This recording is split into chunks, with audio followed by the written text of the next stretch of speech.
Hi friends, welcome to Ragas kitchen. நீங்க இன்னும் நம்ம சேனல் சப்ஸ்கிரைப் பண்ணலனா கீழ இருக்க சப்ஸ்கிரைப் பட்டன் பிரஸ் பண்ணிக்கோங்க. அப்படியே பக்கத்துல இருக்க பெல் பட்டனையும் பிரஸ் பண்ணிக்கோங்க. நான் அப்லோட் பண்ற வீடியோஸை நீங்க மிஸ் பண்ணாம பார்க்க முடியும். फ्रेंड्स, இன்னைக்கு வீடியோல நம்ம வீட்ல சாதம் மீஞ்சிரும் இல்லையா, அந்த மாதிரி மீதமான சாதத்துல ரொம்ப ருசியான டிஃபன் எப்படி செய்யறதுனா फ्रेंड्स பார்க்க போறோம். இது ஒரு 10 நிமிஷம் இருந்தா போதும், நம்ம சீக்கிரமா ரெடி பண்ணிரலாம்.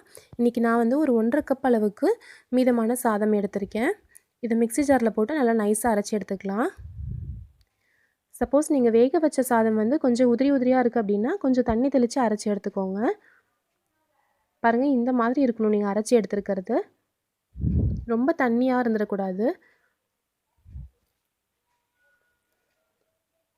இது கூட ஒரு 1/4 கப் அளவுக்கு வெள்ளை ரவை சேர்த்திருக்கேன், உப்புமா ரவை சேர்த்திருக்கேன்.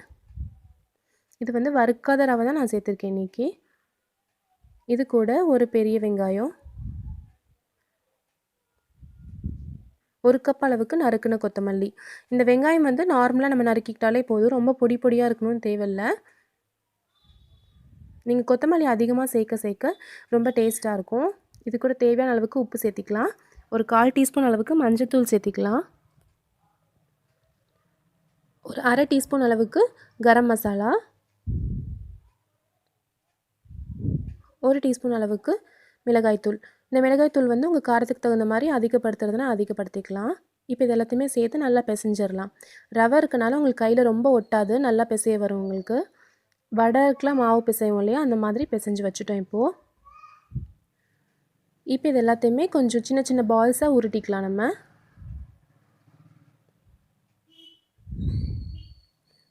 பாருங்கள், இந்த சைஸில் இருந்துச்சுன்னா உங்களுக்கு வந்து நல்லாயிருக்கும்.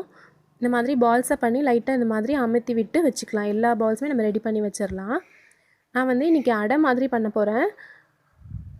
நீங்கள் வேணும்னா இந்த மாதிரி ரெடி பண்ணிவிட்டு இதை கொஞ்சம் எண்ணெய் ஊற்றி கட்லெட் மாதிரியும் நீங்கள் வந்து செஞ்சுக்கலாம். அதுவும் ரொம்ப நல்லாயிருக்கும். இப்போ நம்ம எல்லா பால்ஸுமே ரெடி பண்ணி வச்சிட்டோம். இப்போ ஒரு தோசை தவா வச்சுக்கலாம். தோசைக்கல் வச்சுட்டு கொஞ்சமாக எண்ணெய் மட்டும் தேய்ச்சி விட்டுக்கலாம். சூடாகட்டும், கல் சூடாகட்டும். இப்போ நம்ம எடுத்து வச்சுருக்கோம் இல்லையா, இந்த மாதிரி பால்ஸ் எல்லாத்தையுமே உருட்டி அதை வந்து நல்லா ப்ரெஸ் பண்ணிக்கோங்க. ரொம்ப மெலிசாவும் இல்லாமல் ரொம்ப மொத்தமாகவும் இல்லாமல் பாருங்கள், இந்த அளவுக்கு இருக்கணும். அடை மாதிரி கொஞ்சம் மொத்தமாக இருக்கணும், அவ்வளோதான். இந்த மாதிரி செஞ்சு இது ஒவ்வொன்றா இதில் வந்து போட்டு எடுத்துக்கலாம். இப்போது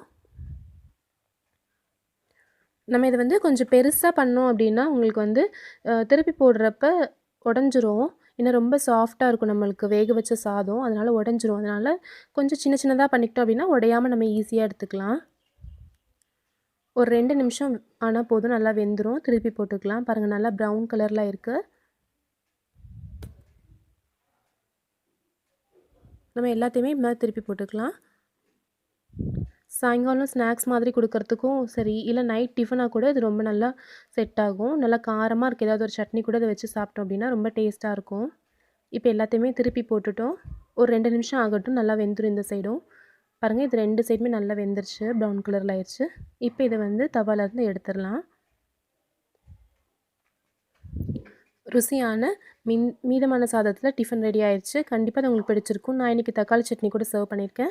இது உங்களுக்கு பிடிச்சிருந்துச்சு அப்படின்னா நம்ம சேனல் ராகாஸ் கிச்சனில் ஒரு லைக் கொடுங்க. ஃப்ரெண்ட்ஸ் கூட ஷேர் பண்ணிக்கோங்க, சப்ஸ்கிரைப் பண்ணிக்கோங்க. தேங்க்ஸ்.